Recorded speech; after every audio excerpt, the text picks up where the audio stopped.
मैं निर्देश सिंह। अभी मैं हूँ राजस्थान और आपको मैं हमेशा अलग अलग जब स्टेट्स में जाती हूँ तो कुछ ना कुछ स्पेशल आपके लिए तैयार करती हूँ। आज पत्थरों के देश, पत्थरों के राज्य में आई हूँ जहाँ पत्थरों का बहुत बड़ा काम होता है। पूरे देश भर में पत्थर जाता है, जो पत्थर हम घरों में लगाते हैं और जिसके लगाने पर हम काफ़ी इतराते भी हैं कि मेरे घर में तो बहुत महंगा पत्थर लगा हुआ, उसके घर में सस्ता लगा हुआ है। तो मैं ऐसे ही एक राज्य में आई हूँ, राजस्थान, जहाँ पर पत्थरों का बहुत बड़ा कारोबार होता है। हम समझ देश के अंदर यहाँ से पत्थर मंगाने पर बड़ी खुश होते हैं। एक पत्थर था वो जो शाहजहाँ ने मंगवा कर अपने उसमें लगवाया था और शाहजहाँ ने पत्थर लगवाया। आज तक उस पत्थर के लिए हम कहते हैं प्रेम की निशानी है और उसको देखने भी जाते हैं। तो मैं ऐसे ही पत्थरों पे आज फिर बात करने जा रही हूँ। मैं आपको ऐसे पत्थरों के उसमें ले जा रही हूँ, एक दुकान पर, जहाँ क्या कहते हैं, ऐसी फैक्ट्री है जहाँ एक तो मकान में लगाने वाली होती है, दुकान में लगाने वाली होती है, दीवारों पर लगाने वाली होती है, सड़कों पर लगाने वाली होती है, अलग अलग जगहों पर लगाने वाली होती है। लेकिन अभी मैं जिसके पास जा रही हूँ वो है मंदिर की मैन्युफैक्चरिंग फैक्ट्री। वो मंदिर बनाते हैं। अभी हम उनके पास चलेंगे और उनसे हम पता भी करेंगे कि कितने का कौन सा मंदिर आता है और किस किस तरह से रेट पर जाता है। मैं भी उनके पास आपको लेके चलती हूँ, तो चलिए हमारे साथ, लेट्स।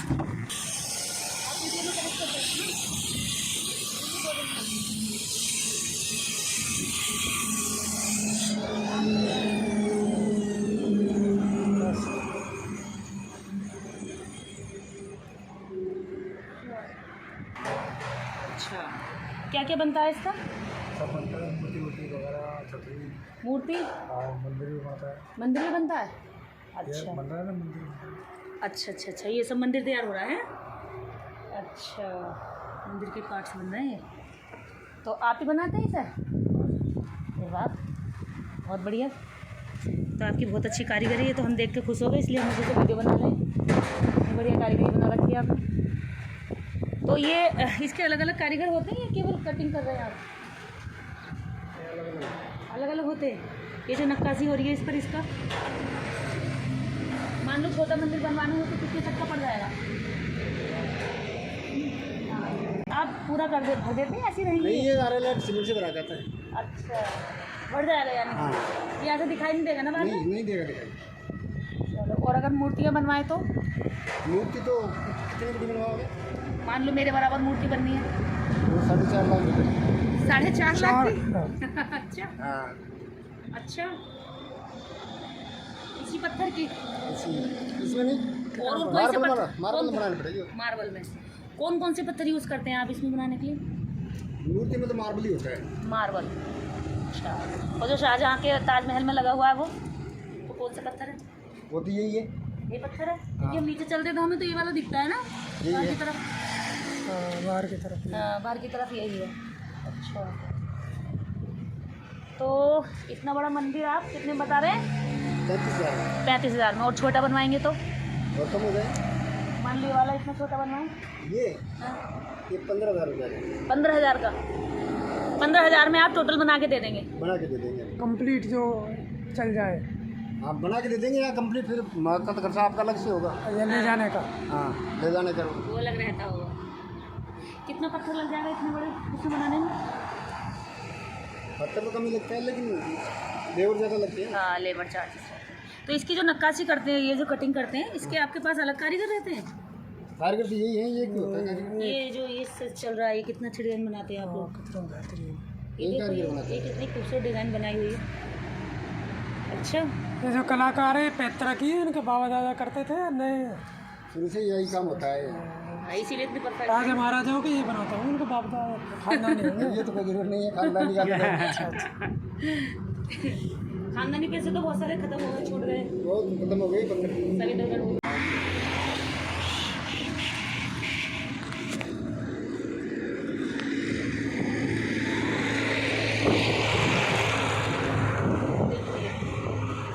ये गमला है।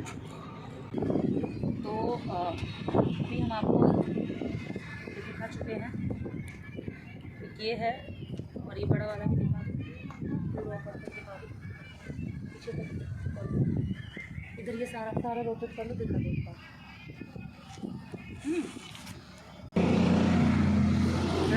इसमें से बनाएंगे।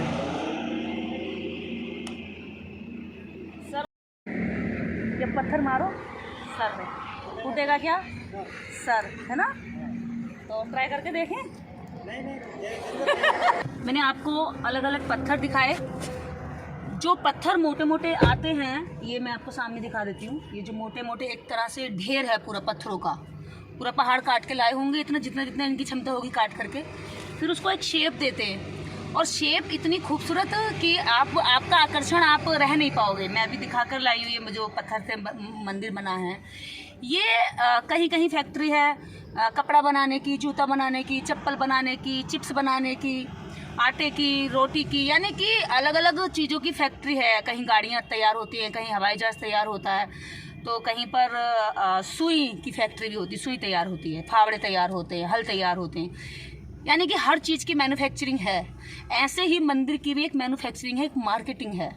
अभी मैंने आपको दिखाया, रेट भी बताए, उन्होंने बताया कि एक मंदिर लगभग 20 से 30 हज़ार का है, छोटा लोगे तो उससे भी कम, और छोटा लोगे तो उससे भी कम, यानी कि उस तरह का मंदिर है जिसमें 4-5 लोग बैठ करके अंदर पूजा कर सकते हैं।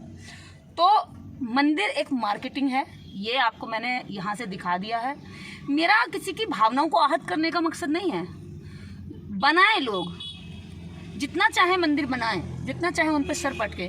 मैं केवल अपने समाज को, जो मेरा समाज है, जो मेरे लोग हैं, जो इस भारत में रहते तो हैं, लेकिन उनके साथ हर दिन शोषण होता है, अत्याचार होता है, और वो ये सोचते हैं कि हमारा जो शोषण है, हमारा जो दुख है, हमारे जो हजारों वर्ष की गुलामी है, जो हमारे बच्चे शिक्षित नहीं हो पा रहे हैं वो इस मंदिर में जाकर शिक्षित हो जाएंगे, जो हमारे बच्चों को नौकरी नहीं मिल पा रही है वो इधर जाएंगे तो नौकरी मिल जाएगी, अगर हमारे घर में कोई बीमारी है, पैर में दर्द है, कैंसर है, मजबूरी है कोई, तो वो बीमारी हमारे किसी पत्थर पर फूल चढ़ाने से, दूध चढ़ाने से, पैसा चढ़ाने से, दक्षिणा चढ़ाने से ठीक हो जाएगी।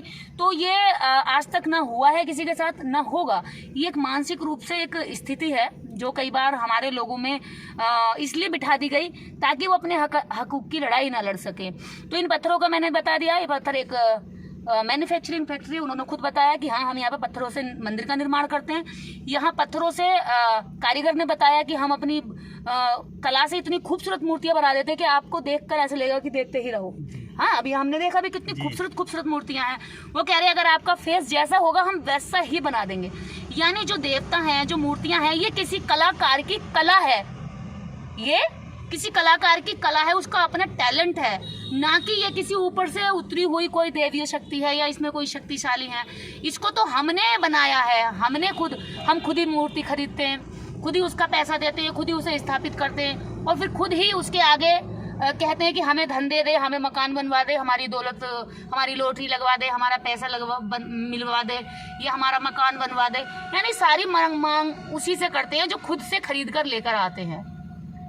तो मेरा यही कहना है हमारे लोगों को कि आपके हक अधिकार ही आपको ताकतवर बनाएंगे। जो बाबा साहब डॉक्टर अम्बेडकर ने कहे थे, और जो अपने बाप को भूल जाता है वो अपना इतिहास भूल जाता है, और जो इतिहास भूल जाता है वो कभी इतिहास नहीं बना सकता। बाबा साहब अम्बेडकर भी इसीलिए कहे हर बार कि जो इतिहास जानता है वो अपना इतिहास बना सकता है, और जो इतिहास भूल जाता है वो अपना वर्तमान और भविष्य दोनों बर्बाद कर बैठता है। तो ऐसे लोगों को मैं यहाँ से सीख और एक मुफ्त की सलाह देना चाहती हूँ कि कम से कम अपने बाप को पढ़िए तो सही।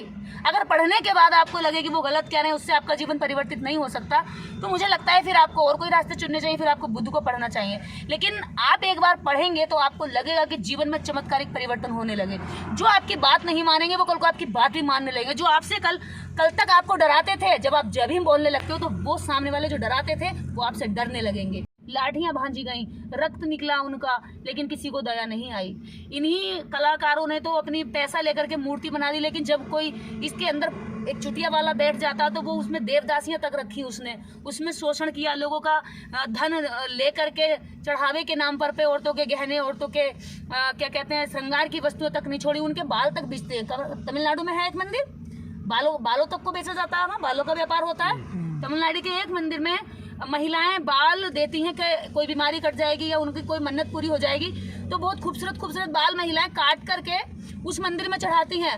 और आपको पता है विश्व का सबसे जो बालों का बड़ा व्यापार है वो उस मंदिर से होता है। विश्व की बात कर रही हूँ मैं, सबसे बड़ा व्यापार बालों का उस मंदिर से होता है, क्योंकि वहाँ पर हर महीने कई टन बाल वहाँ से जाते हैं, जो साफ होते हैं, मशीनों में तैयार होते हैं, फिर उनकी बिक बनती है और वो फिर देश दुनिया भर में बेचे जाते हैं। तो ये आपकी अंधश्रद्धा है और उसका फायदा कुछ लोग उठा रहे हैं तो इस अंधश्रद्धा से बाहर निकलिए, अपने बच्चों की शिक्षा पर ध्यान दीजिए, इस राष्ट्र की और देश की उन्नति के लिए जो आप अच्छा कर सकते हैं वो करिए, क्योंकि भारतीय संविधान भी कहता है कि वैज्ञानिक दृष्टिकोण को मजबूत करिए। और ये मुझे भारतीय संविधान अधिकार देता है कि मैं आप सबको एक वैज्ञानिक सोच की तरफ ले जाने का काम करूं। अगर आप नहीं जाग रहे तो मैं आपको जगाने का काम करूं। बाकी इच्छा आपकी है कि आप क्या करना चाहते हैं, क्या सोचना चाहते हैं, पर मेरा जो काम है, मेरी जो जिम्मेदारी है देश के प्रति, मैं उसको निभाती रहूंगी। मेरा भारतीय संविधान इस भारत का प्रत्येक नागरिक को क्या कहते हैं अधिकार देता है कि आप लोगों में मानवतावाद, इंसानियत को बढ़ावा दो, वैज्ञानिक दृष्टिकोण लोगों की बुद्धि विवेक में संचरित करो, उसका प्रचार प्रसार करो।